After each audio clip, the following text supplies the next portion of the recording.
हम सुनेंगे राजा के उत्तराधिकारी चुनने की कहानी।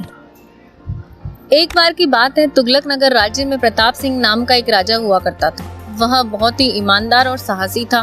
उसे अपनी प्रजा से बहुत प्रेम था। उसके राज्य में सभी लोग एक साथ हंसी खुशी रहा करते थे।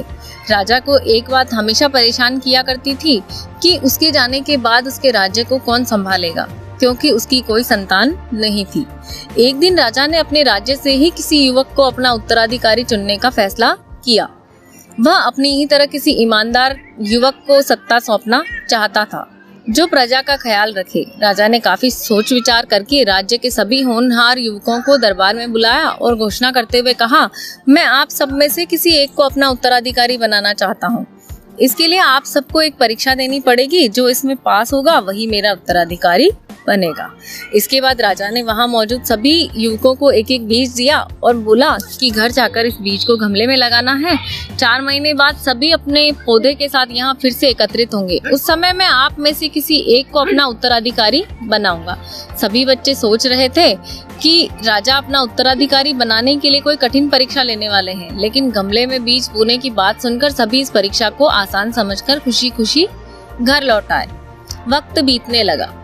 सभी बच्चों के गमले से बीज की उपज दिखने लगी थी, लेकिन क्षितिज नाम का एक बच्चा था जिसके गमले से पौधे का नामो निशान नहीं था। क्षितिज के साथ के दूसरे बच्चों के पौधे बड़े होने लगे थे। यह देखकर वह बहुत परेशान रहने लगा।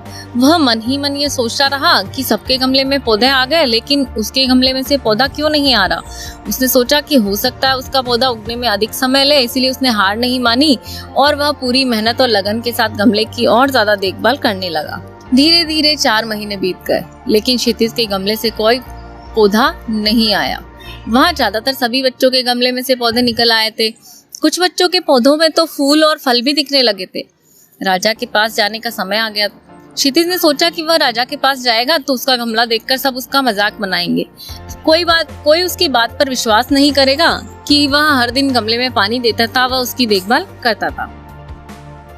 क्षितिज की माँ ने उसे समझाया और कहा कि नतीजा कुछ भी आया हो, लेकिन तुम्हें राजमहल उनका बीज लौटाने जाना होगा। जो होगा वो देखा जाएगा। माँ के समझाने पर क्षितिज मान गया और खाली गमला लेकर राजमहल पहुंचा।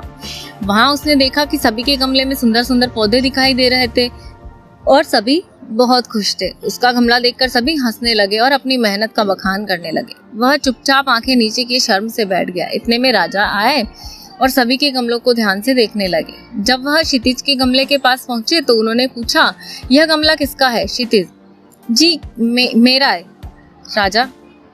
राजा बोला, तुम्हारा गमला खाली क्यों है? क्षितिज, मैं रोजाना इसको पानी देता था, मैंने इसकी बहुत देखभाल की, लेकिन इसमें से पौधा निकला ही नहीं। राजा बोले, आओ मेरे साथ। क्षितिज राजा द्वारा बुलाने पर डर गया, लेकिन उसने राजा की आज्ञा माननी ही थी। वह धीरे धीरे राजा की तरफ बढ़ा। राजा उसे सिंहासन के पास लेकर गए और बोले, तुम ही इस राज्य के असली उत्तराधिकारी हो। राजा के इस फैसले से वहां मौजूद हर कोई हैरान रह गया। राजा ने कहा, मैंने जो बीज दिया था वह नकली था, उससे पौधा आ ही नहीं सकता था। आप सबने बीज बदल दिए। लेकिन क्षितिज ने ईमानदारी के साथ 4 महीने मेहनत की और अपनी असफलता स्वीकार की और मेरे सामने खाली गमला लाने का साहस दिखाया। क्षितिज में वह सारे गुण हैं जो एक राजा में होने चाहिए, इसीलिए इस राज्य का अगला उत्तराधिकारी मैं क्षितिज को बनाता हूँ। सभी युवकों का सिर शर्म से झुक गया। वे चुपचाप दरबार से बाहर निकल गए। इस तरह क्षितिज ने ईमानदारी की बदौलत राज्य का सिंहासन पा लिया। इस कहानी से हमें सीख मिलती है, हमें किसी भी परिस्थिति में ईमानदारी नहीं छोड़नी चाहिए। इंसान को उसकी सच्चाई और ईमानदारी का फल जरूर मिलता है।